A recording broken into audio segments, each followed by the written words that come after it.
शांति। आज 15 सितंबर 2025 की ईश्वरीय मुरली सुनते हैं।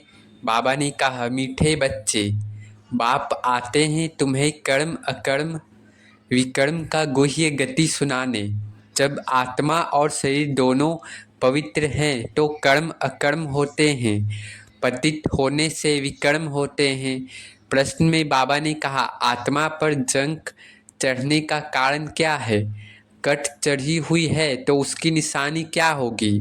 उत्तर, कट चढ़ने का कारण है विकार। पतित बनने से ही कट चढ़ती है। अगर अभी तक कट चढ़ी हुई है तो उन्हें पुरानी दुनिया की कशिश होती रहेगी, बुद्धि क्रिमिनल तरफ जाती रहेगी, याद में रह नहीं सकेंगे। अच्छा, मुरली मुख्य पॉइंट सब सुनते हैं। पहला, ओम शांति का निश्चय। बाबा कहते हैं इसका अर्थ है हम आत्माएं शांति धाम की रहवासी हैं, यहाँ की नहीं। दूसरा, कर्म अकर्म विकर्म की पहचान। रावण राज्य में सबके कर्म विकर्म बनते हैं। सतो प्रधान कर्म केवल राम राज्य में ही होते हैं। तीसरा, पवित्रता ही मुख्य आधार। बाबा कहते हैं ज्ञान व योग से ही पतित से पावन बन सकते हैं, शास्त्र पाठ व संन्यास से नहीं बनेंगे।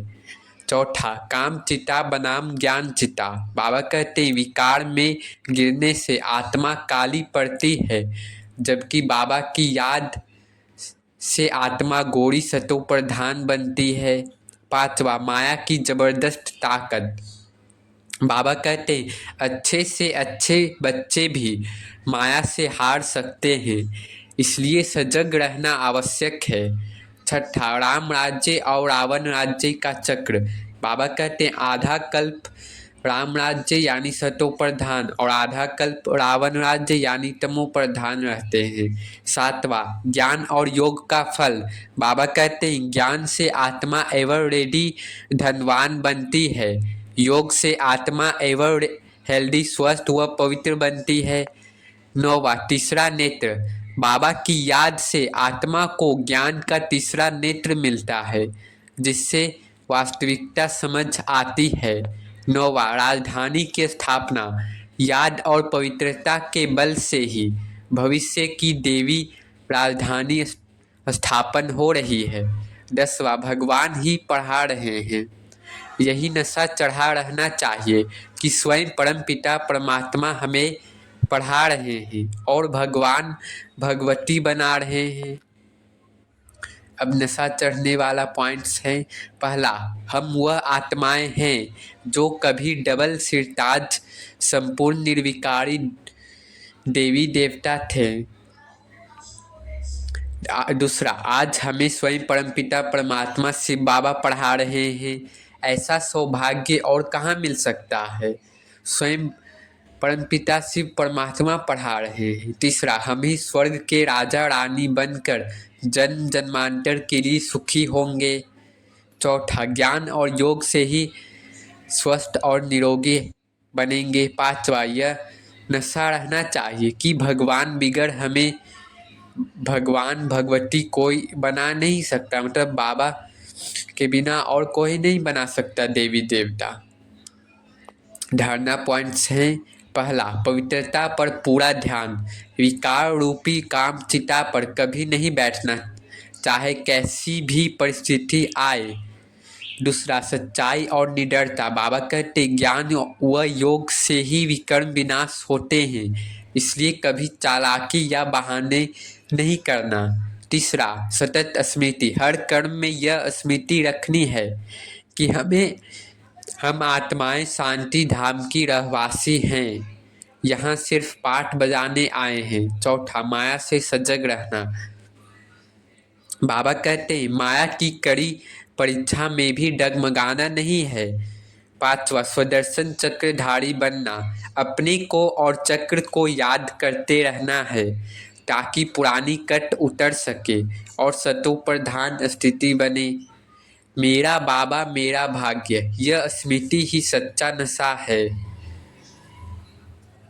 अब हम सुनते हैं मातेश्वरी जी के अनमोल महावाक्य, पुरुषार्थ और प्रारब्ध का बना हुआ अनादि ड्रामा। पहला, पुरुषार्थ और प्रारब्ध। पुरुषार्थ से ही प्रारब्ध बनती है। यह अनादि ड्रामा है। वही आत्माएं ऊपर चढ़कर पूज्य बनती है और फिर नीचे उतरकर पुजारी भी बनती है। ड्रामा हूबहू रिपीट होता है, लेकिन साक्षी होकर देखने पर हर बार नित्य नया लगता है। साक्षी होकर देखने पर ड्रामा हर बार नया लगता है। पुरुषार्थ किए बिना कुछ नहीं मिलता। जैसे पढ़ाई किए बिना डिग्री नहीं मिलती, वैसे ही पुरुषार्थ किए बिना कुछ नहीं मिलता। दूसरा, पुरुषार्थ का महत्व। मम्मा ने बताया, इस अविनाशी ज्ञान से क्या गया पुरुषार्थ कभी व्यर्थ नहीं जाता। उच्च पुरुषार्थ से देवी घराने में स्थान मिलता है और कम पुरुषार्थ करने पर भी सत्युग देवी प्रजा का पद निश्चित है। पुरुषार्थ से ही प्रारब्ध बनती है और उसकी महिमा गाई जाती है। तीसरा, ईश्वरीय ज्ञान की विशेषता। मम्मा ने बताया, परमात्मा बीज रूप है और उसका ज्ञान संपूर्ण मानव आत्माओं के लिए है। हर धर्म की अपनी अपनी नॉलेज और शास्त्र है, परंतु यह ईश्वरीय ज्ञान सार्वभौमिक है। योग लगाने से आत्मा पवित्र बनती है और अपने अपने धर्म व सेक्शन में श्रेष्ठ पद प्राप्त करती है। मम्मा ने बताया, योग लगाने से आत्मा पवित्र बनती है और श्रेष्ठ पद प्राप्त करती है। योग ही मुक्ति और सजाओं से छूटने का साधन है। अब इसकी मुख्य शिक्षा है, पुरुषार्थ ही भाग्य का निर्माता है। ड्रामा रिपीट होते हुए भी नित्य नया अनुभव होता है। ईश्वरीय ज्ञान सभी धर्मों और आत्माओं के लिए समान रूप से लाभदायक है। बाबा का ज्ञान सभी आत्माओं के लिए लाभदायक है। याद से ही पवित्रता, मुक्ति और श्रेष्ठ पद प्राप्त होता है। अच्छा, मीठे मीठे सिखिलधे बच्चों प्रति माता पिता, मीठे मीठे सिखिलधे नूरे रत्न श्याम से सुंदर बनने वाली आत्माओं प्रति माता पिता बाप दादा का दिल व जान, सिख व प्रेम से याद, प्यार और गुड मॉर्निंग। रूहानी बाप की रूहानी बच्चों को नमस्ते। धारणा के लिए मुख्य सार में बाबा ने कहा, योग की अग्नि से विकारों की कट यानी जंग, विकारों की जंग को उतारना है। बाबा की याद से जंग उतारना है। अपनी जांच करनी है कि हमारी बुद्धि क्रिमिनल तरफ तो नहीं जाती है। अपने को रोज जांच करना है कि हमारी बुद्धि क्रिमिनल आई तो नहीं है। दूसरा, निश्चय बुद्धि बनने के बाद फिर कभी किसी भी बात में संशय नहीं उठाना है। बाबा कह रहे, निश्चय बुद्धि बनने के बाद फिर कभी किसी भी बात में संशय नहीं उठाना है। विकर्मों से बचने के लिए कोई भी कर्म अपने स्वधर्म में स्थित होकर बाबा की याद में करना है। कोई भी कर्म स्वधर्म में स्थित बाप की याद में करना है। वरदान है, श्रेष्ठ पालना की विधि द्वारा, श्रेष्ठ पालना की विधि द्वारा वृद्धि करने वाले सर्व की बधाइयों के पात्र भव। श्रेष्ठ पालना की विधि द्वारा वृद्धि करने वाले सर्व की बधाइयों के पात्र भव।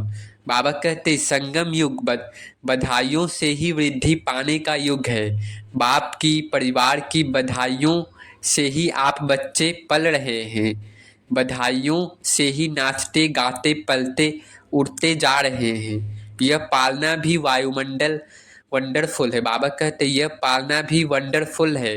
तो आप बच्चे भी बड़ी दिल से, रहम की भावना से दाता बनकर हर घड़ी एक दो को बहुत अच्छा कह बधाइयाँ देते रहो। बाबा कह रहे, हर घड़ी हर सेकेंड एक दो को बधाइयाँ देते रहो, बहुत अच्छा कह बधाइयाँ देते रहो।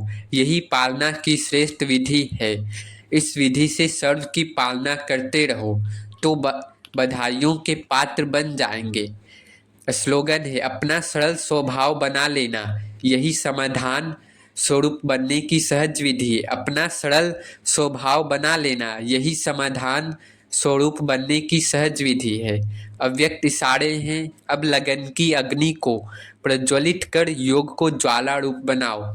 बाबा कहते आप बच्चों के पास पवित्रता की जो महान शक्ति है, यह श्रेष्ठ शक्ति ही अग्नि का काम करती है, जो सेकंड में विश्व के किचड़े को भस्म कर सकती है।